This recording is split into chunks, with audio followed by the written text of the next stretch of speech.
ప్రతి రామభక్తుడు ఆ వేడుకను ఓ పండుగ తిలకిస్తున్నాడు.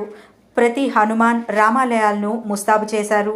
పూలు, కాషాయ జెండాలు, విద్యుత్ దీపాలతో వెలిగిపోతున్నాయి.